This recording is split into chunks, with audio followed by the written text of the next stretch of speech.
Hi guys, Mariam here with English Free Shop. Today I want to talk about simple present. First, I'm going to discuss when we use simple present. Then I'm going to explain how to use it. I'll give you some examples with affirmative, negative, and questions. Then I'm going to talk about have, has, and their difference with have got and has got. Then I'll provide more examples. And at the end, we'll go through adverbs of frequency, which are mainly used with simple present. So without further delay, let's get started.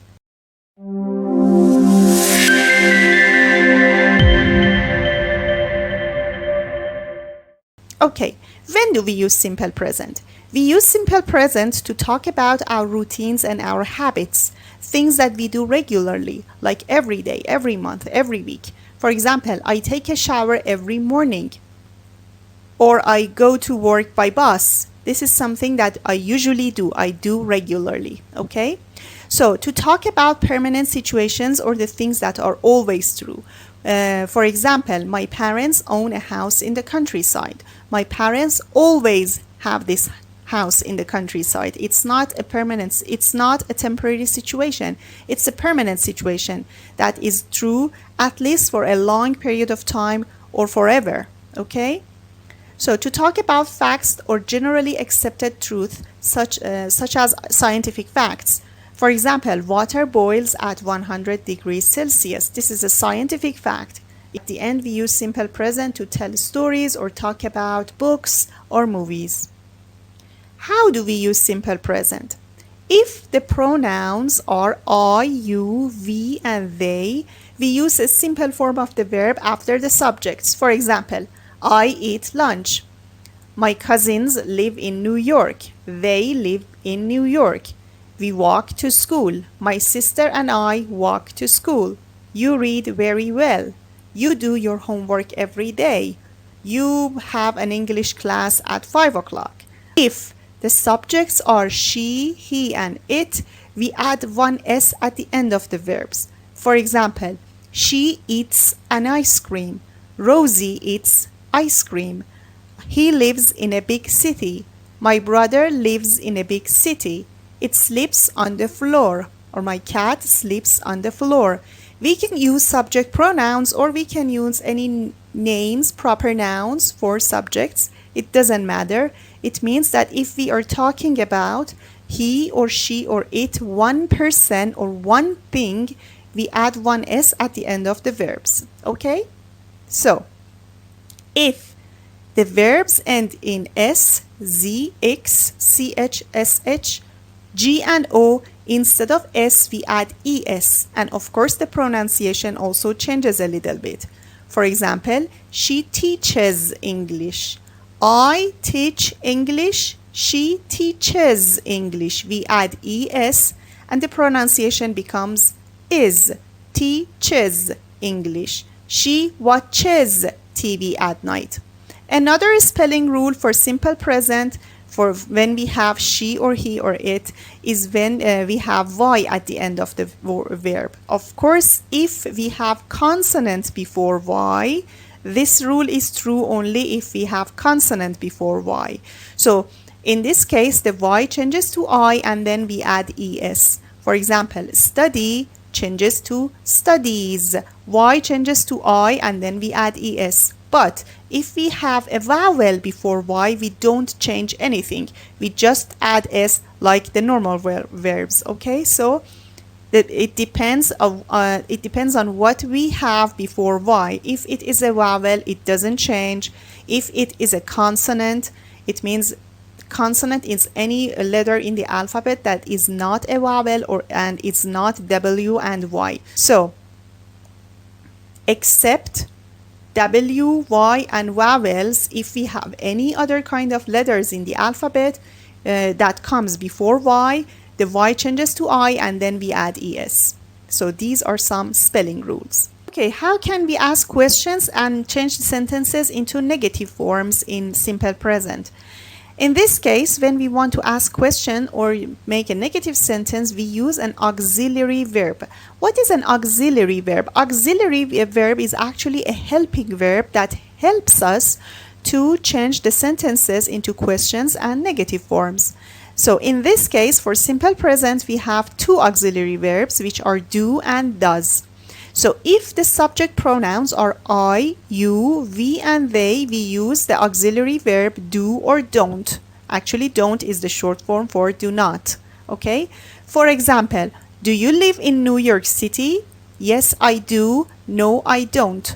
So, first we have the sentence. Imagine the positive sentence is you live in New York City. When we want to change it to question, the only thing that we do is that we put do at the beginning of the sentence, and the rest of the sentence doesn't change. You live in New York City. Do you live in New York City? So the only thing that we do is to put do at the beginning of the sentence. And then we have two kinds of answers. We can just answer with the short answer. In this case, again, we use auxiliary verb. We say, yes, I do. I live in New York City. No, I don't. I don't live in New York City. So for the short answers, we use again the auxiliary verb, yes, I do, or no, I don't. For the affirmative sentence, we don't change anything. I live in New York City. Or if we want to change it to negative, the only thing that we do is that we put don't before the verb or between the verb and the subject. I don't live in New York. Okay? So if we have she, he, or it, in this case, instead of do, we use the auxiliary verb doesn't. So she reads well. When we want to change it to question, we must do two things. The first thing is that we must remove the S from the end of the verb. So reads becomes read. And then we put does at the beginning of the sentence. Does she read well? Yes, she does. Or no, she doesn't. These are the short answers. So remember that it is important to know that when we have does or do or any kind of auxiliary verb, always after auxiliary verbs, the verb comes in the simple form. So it means that we mustn't put S when we have does. So does she read? Not does she reads. This is wrong. Does she read well? We remove the S and then we add does at the beginning to make a question sentence. For negative, we put doesn't before the verb, and of course we remove S from the end of the verb. So it becomes she doesn't read well. She reads well. She doesn't read well. So you have to remember that. This is very important, that after does, when we have does, the verb comes in the simple form of it, and we don't put S at the end of it anymore. Okay? So how do we make WH questions? Because sometimes, okay, we have two forms of sentences of questions in English. One of them is yes and no questions, which in this case, in simple present case, it starts with do or does, or it can also start with to be if we have to be. And another type of the question is when we have WH questions, the question words that start with WH, like what, where, when, who, how, why, which, whom, how much, how many. Of course, we have more, but for now, these WH questions are the most important ones. Okay, so what do we do in this case when we have WH questions? That's really simple. The only thing that we do is that we put WH questions at the beginning of the question form, question sentence. We put it at the beginning of the question sentence. For example, do you live in Paris? So if I want to ask this with where, of course I should omit in Paris because this is our answer. So I omit the answer, or I remove the answer. So I have do you live. The only thing is that I put where at the beginning. Where do you live? Does she work in the zoo? So I want to say where. I want to ask where. So I must omit the answer, which is in the zoo. Does she work? Where does she work? Do they have 3 children? So I remove 3 children because that is actually my answer. Do they have? How many children do they have? Remember, when we have how many, or sometimes when we have which, we need to say actually what. So after how many, how much sometimes, and which, we must put a noun after them because we want to say how many what? How many books, how many children, how many cars, how many houses? We don't know, so we have to mention that. So how many children, and then we put the auxiliary verb do you have. Okay, how many children do you have? I cannot say how many do you have because then the listener would ask how many what are you asking me about. So I have to mention. So remember, after how many, how much, which, we have a noun. Okay, and then after that we have the rest of the question sentence. Do you get up at 7 o'clock? We remove at 7 o'clock. Do you get up? What time do you get up? Okay, does she have English on Mondays? So I want to ask when. Of course I have to take out on Mondays because it's the answer. Does she have English? When does she have English? Okay, let's give you more examples for affirmative and negative sentences. My dad drives me to school. My dad doesn't drive me to school. Question: does my dad drive me to school? Robin does his homework. Robin doesn't do his homework. Does Robin do his homework? Remember that do and does can be both auxiliary verb and the main verb. Here, does, actually Robin does his homework in the affirmative sentence. Actually does is the main verb. It's the action verb of the sentence.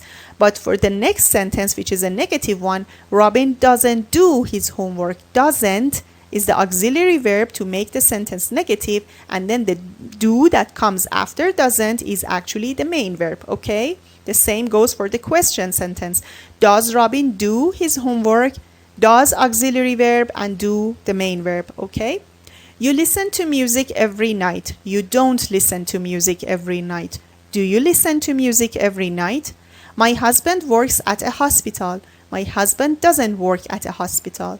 Does your husband work at a hospital? Okay, so have and has are a little different because they have two different verbs. Have is a kind of irregular verb, even when it comes to the simple present, because we usually don't have irregular verbs in simple present. The only one is have and has. So for have and has, if the subject is I, you, we, they, we use have. I have a house in the countryside. They have a beautiful garden. So this question and negative is the same as the normal verbs. Do they have a beautiful garden? Yes, they do. They have a beautiful garden. No, they don't. They don't have a beautiful garden. Now, if we have he, she, or it, we use has. She has a cat. My cat has 3 kittens. Okay? So, does she have a cat? So, again, like normal verbs, we use does. Does she have a cat? Yes, she does. She has a cat. No, she doesn't. She doesn't have a cat. Remember again here, I mention again, because we have does, after does we must use simple form of the verb, and simple form of the verb has actually is have. So, and what about have got and has got? We have got and has got have the same meaning as have and has, but mostly we use have got and has got in the informal and speaking form. Okay, and we use have for the formal and writing forms. Okay, the only thing is that when we have got and has got, we don't use the auxiliary verb do or does to change the sentences into question or negative. We use have. So the sentences would be like that. Have you got a pet? Have you got a pet? Yes, I have. I've got a pet. No, I haven't. I haven't got a pet. So we add not to have. I haven't got a pet. I've got a pet, which is actually the short form for I have got a pet. Okay? Has got the same. Has she got a pet? Yes, she has. She's got a pet. Here, she's got actually is the short form for she has got. It doesn't have to do with to be. Okay? Consider that. No, she hasn't. She hasn't got a pet. Hasn't actually is the negative for has not, is the short form for has got. In this case, we are not using do or does. When we have has got, when we have got, we use just have to make them question or negative. Okay? So I give you some more examples. She has two brothers, or she's got two brothers. You have an expensive car. You've got an expensive car. I have a camera. I've got a camera. She doesn't have a laptop. She hasn't got a laptop. They don't have any children. They haven't got any children. Do you have any money? Have you got any money? Does she have a sister? Has she got a sister? Okay, now let me give you some example with a text. Let's practice a little bit asking questions and make negative and positive sentences in simple present. Okay, first let's read this text together. My name is Sarah. I come from Italy and I live in an apartment in the center of Milan. I live with my friend Jenny. I'm a teacher. I teach math and science. Jenny is a teacher too. She is my coworker and we work at the same high school. We get up early at 5:30 every morning. We go to work by train. We work for 6 hours a day. We usually have lunch at school. We have lunch at 1 o'clock. I finish work at 3 o'clock and I get home at 4:30. I love my job because I love children. At the weekend, I read books and visit my friends. We usually go out for a meal on Saturday nights. Milan is an interesting city. There is always something nice to do. Okay, let's try to make some sentences from the beginning. For example, my name is Sarah. What kind of question I can ask for this? I can say, what is your name? Or in this case, imagine I'm talking about another person. I say, what is her name? I come from Italy. Where do you come from? I live in an apartment in the center of Milan. Where do you live? Or I can say, do you live in an apartment? Do you live in the center of Milan? I live with my friend Jenny. Who do you live with? Do you live with your friend Jenny? Do you live with your parents? I'm a teacher. What's your job? Or what do you do? Remember, when someone asks you, what's your job or what do you do? You must answer with I am. Okay, you can't say my job is a teacher. It is wrong. You must say I'm a teacher. Or if I ask you, for example, what is your husband's job? What is your girlfriend's job? What is your father's job? You cannot say her job, or sorry, his job is this. You must say he's an engineer. She's a doctor. Remember that, okay? I teach math and science. What do you teach? Jenny is a teacher too. What is Jenny's job? What does Jenny do? Both of them have the same meaning. What does she do or what is her job? She is my coworker. Is she your coworker? And we work at the same high school. Do you work at the same high school? We get up early at 5:30 every morning. What time do you get up? We go to work by train. How do you go to work? We work for 6 hours a day. How many hours a day do you work? We usually have lunch at school. Do you have lunch at school? Or do you have lunch at home? No, we don't. We don't have lunch at home. Okay? We have lunch at 1 o'clock. What time do you have lunch? Okay, let's go to the next slide, because in the next slide I have written some more examples. Okay, in this case I'm talking about Sarah as a third person. Okay, where does she come from? She comes from Milan. What is her job? What does she do? She's a teacher. I explained about that. What is her job? What does she do? Both have the same meaning to ask about someone's job. And in the answer, we always use subject plus the verb to be. Okay? Does she teach English? No, she doesn't. She teaches math and science. And who does she live with? She lives with her friend Jenny. Do they get up late? No, they don't. They don't get up late. How does she go to work? She goes to work by train. How do they go to work? They go to work by train. What time do they have lunch? They have lunch at 1 o'clock. What does she do at the weekend? She goes out with her friends.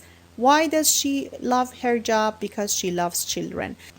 So here are some examples that I made, some sentences, some questions, and some negative and affirmative sentences. If you want to practice more, you can make your own questions and write them in the comment section, or you can make negative sentences write them in the comment section. I will check all of them. Okay. Let's talk about the adverbs of frequency. So adverbs of frequency are usually used with the simple present tense. They show and they talk about how often we do something. For example, I always go to work by bus. I sometimes watch TV at night. Okay, always, usually, often, sometimes, seldom, never, etc. All the kinds of adverbs that show how often we do something. The important thing is the place that we use them in the sentence. We usually use them before the main verb. For example, I always have breakfast at 9 o'clock. But I said we usually. Sometimes for some adverbs of frequency, especially for sometimes, it is a little tricky, and it can come at the beginning and it also can come at the end. Some of other adverbs of frequency are like this too. They can come at the beginning or at the end too. But just remember that the best place for them is before the verb. Sometimes I go to bed late. I sometimes go to bed late. Okay? But remember, if we have the verb to be, the adverbs of frequency come after to be. For example, she is always hungry. We cannot say she always is hungry. It is wrong. So for to be, remember that the adverbs of frequency come after to be. She is always hungry. I am always happy, and so on. The first past tense that we are going to talk about is simple past. We use simple past to talk about something that happened in the past and finished in the past. Like, I went on holiday last month. She cleaned the house yesterday. To give a series of action in order that they happened. For example, the burglar came in through the door, picked up the woman's handbag, and left the house. So first he came in, then he picked up the woman's backpack, and then he left the house. So we use them in the order that they happened. To talk about past repeated actions, in this case we use used to and would. When her son got older, he often would go out to visit his friends after school. To talk about long-term situations in the past that are no longer true. He worked for the police for 20 years. So there are two kinds of verbs in the past, regular verbs and irregular verbs. For regular verbs, we add ed at the end of the infinitive. For irregular verbs, we completely change the form of the verb. For example, eat becomes ate, sleep becomes slept, drink, drank.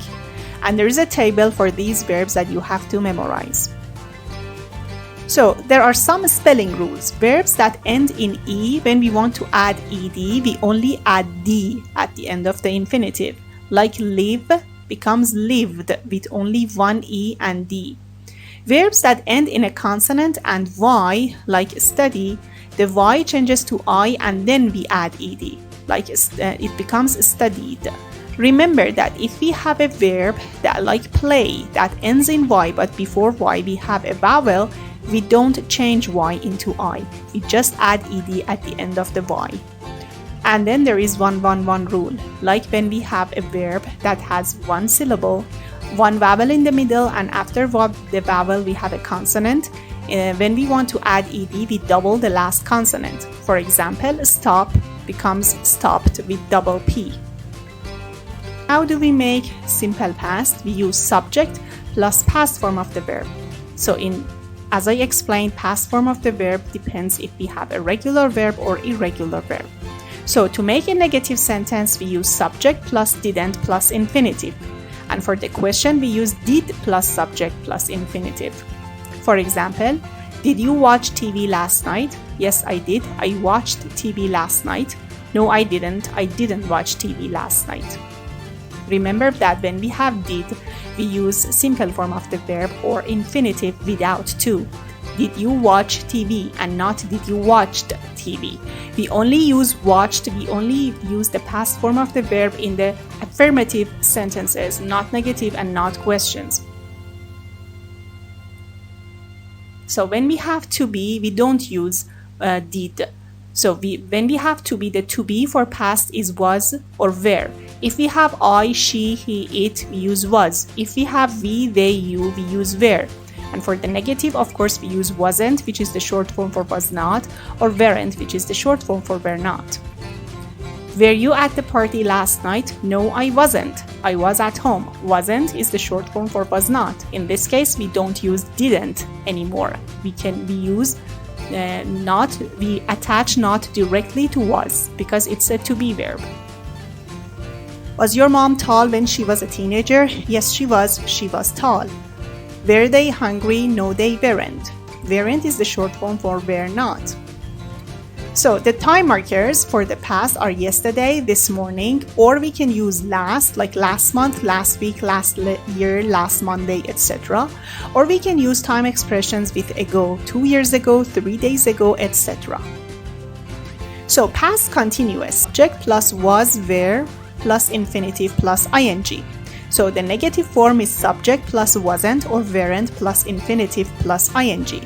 And to make questions, we use was, were, plus subject plus infinitive plus ing. Actually, we only change the place of to be and subject to turn the sentence into a question form. So, example: was she watching football when the telephone rang? Yes, she was. She was watching football when the telephone rang. No, she wasn't. She wasn't watching football when the telephone rang. So when do we use past continuous? We use past continuous to talk about things that we were doing at an exact time in the past. For example, yesterday at 5 o'clock I was cooking dinner. Exactly at 5 o'clock I was cooking dinner. To talk about actions happening in the past when another action interrupted them. For example, I was walking in the park when it started to rain.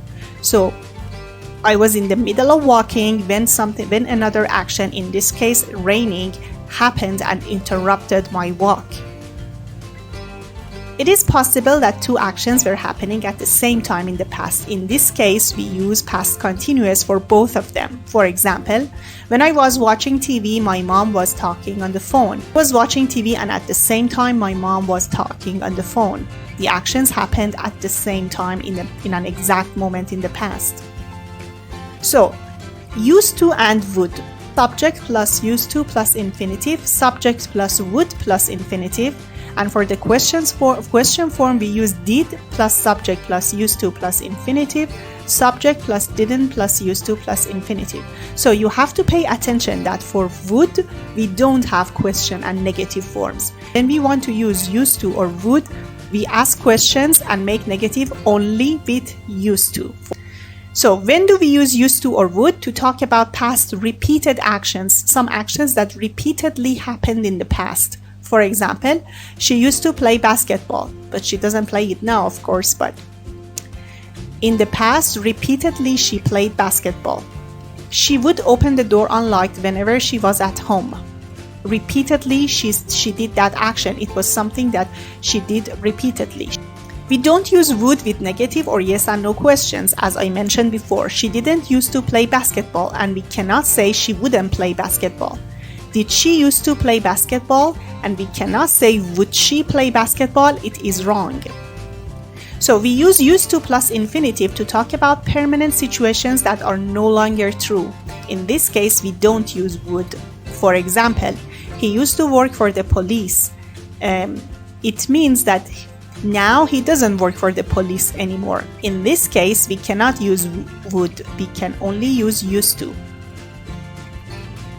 We don't use used to when we want to talk about how long the situation lasted. For example, he worked for the police for 17 years. In this case, we cannot say he used to work for the police for 17 years. We can use would, and also we can use simple past, but we cannot use used to. We don't use used to with state verbs. Please remember, in this case, we use would. So past perfect.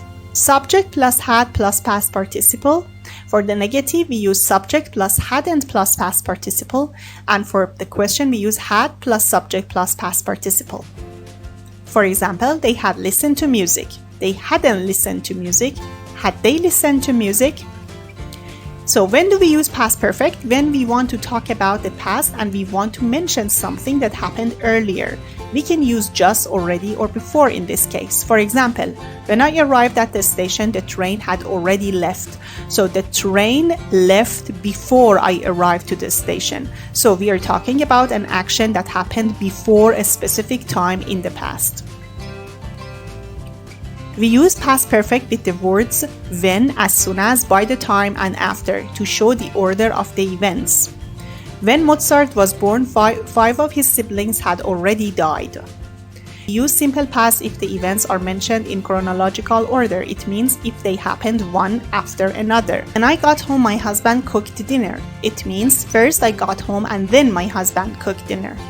They happened in the exact order. First I got home and then he cooked dinner. But when we have the opposite order, it means when I got home, my husband had cooked dinner. It means he cooked dinner before I got home. So they are not in the chronological order. So we use past perfect. When I got home, my husband was cooking dinner. It means when I got home, he was in the middle of cooking dinner. So to report past events in the indirect speech. For example, the man told me he had met my father a long time ago. Talk about past disappointments. The politician had expected to be re-elected, but in the end he only got 10% of the votes. So past perfect continuous. We use past perfect continuous to talk about and to focus on how long an activity continued or to focus on the activity itself. For example, times were hard and the family had been struggling for some time. So the struggling was something that lasted for some time in the past. We cannot use past perfect to talk about how many times something happened. For example, I knew the way as I had visited her several times before, and we cannot say as I had been visiting her.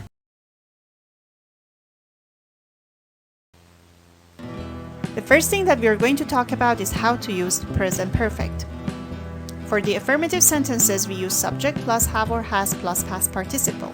For the question sentences, we change the place of have and has and we put them at the beginning of the sentence.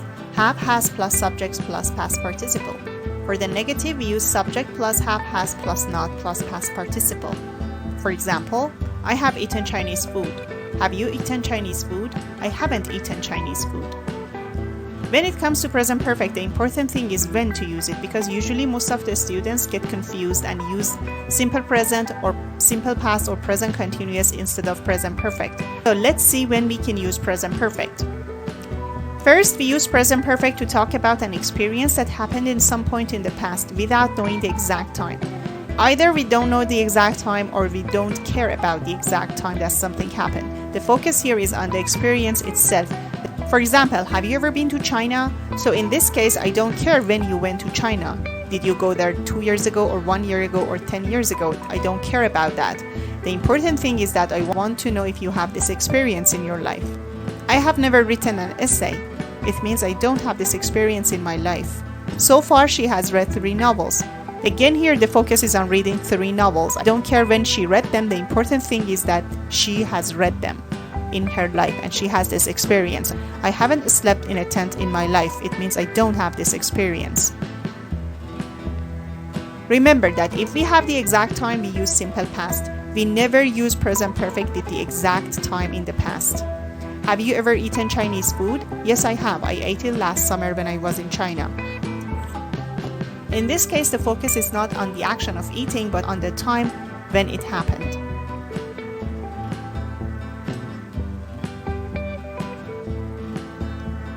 When we mention how many times we have done an action, we use present perfect.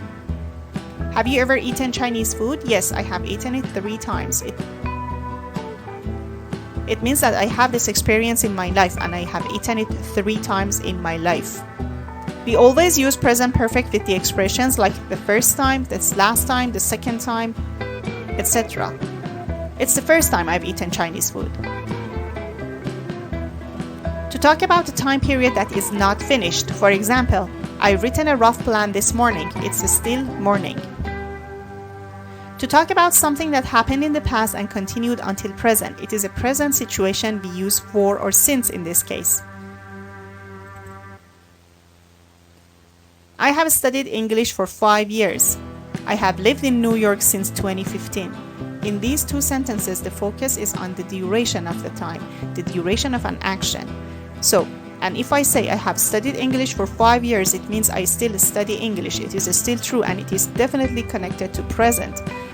And remember that we use for when we want to talk about the duration of the time that something happened, and we use since when we want to talk about the exact point in the past when the action started. For example, I can rewrite my sentence like that. I can say, how long have you lived in New York? And the answer would be, I have lived in New York since 2015, or I have lived in New York for 10 years. We use present perfect to talk about something at an unknown or unstated time in the past, which is usually connected to present. For example, I've read all the books in the reading list. It means I have the notes now. You can see the results right now at the present time. In this case, we usually use already, just, yet, and before.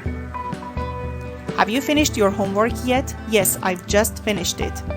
Or I've already finished my homework. Remember that in this case, usually the action that happened in the past is so close to the present. If I use just, it means the action happened very close to the present, maybe 5 minutes ago. But if I use already, it means the action happened a little further than the present time, maybe 2 hours ago or even 2 days ago. Remember, the place of the adverbs already, just, yet, and before are so important, and you can't change the place of them. Yet always comes at the end of the sentence, and we use it for negative and questions.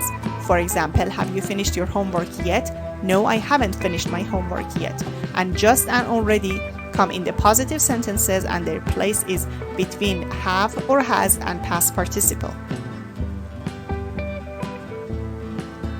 To talk about something that happened in the past with the result in present. When we see the result of something that happened in the past in the present, we use present perfect. Imagine you have gone to a restaurant with your friends, and the moment you want to pay the bill, you realize that you have left your wallet at home. Leaving your wallet at home is something that happened in the past, but we can see the result right now. You didn't know that you have lost your wallet. You realized it at the moment of paying. You realized it at the present moment. So the action happened in the past, but the result is at the present. You see the result at the present, at the moment. Or imagine you cleaned your room like 2 hours ago, and now you call your mom to come to your bedroom, and you show your bedroom to her and say, see, I've cleaned my room. Definitely you cleaned your room in the past, but your mom is seeing the result right now. Okay, now I have prepared a practice and exercise for you. I'm not going to give you the answers in this session, and I want you to write the answers in the comment section below. So let's read the questions together. I came here at 3 p.m. and now it's 5 o'clock. So here in this sentence, the focus is on the duration of the time. So I want you to rewrite the sentence again with the present perfect using for 2 hours at the end of the sentence. Next sentence, I haven't seen this film before. It means it is the first time. So we already said for the expressions, it is the first time, it's the second time, it's the last time, it's the millionth time we use present perfect. So please rewrite this sentence with it's the first time. I began work here in 2005. This sentence talks about the duration of an action which happened at a moment in the past. So I want you to rewrite it with present perfect and put since 2005 at the end of your sentence. We don't know each other. Rewrite the sentence with before at the end. It's a long time since I was last here. Again, the duration of the time is important for us, so please rewrite the sentence and use for a long time at the end. There isn't any food left. In this sentence, the focus is on the action, and it's on the result of an action that happened in the past. So please rewrite the sentence with someone and of course present perfect. I hope you like this video. Please write your answers, and I see you next time. Take care.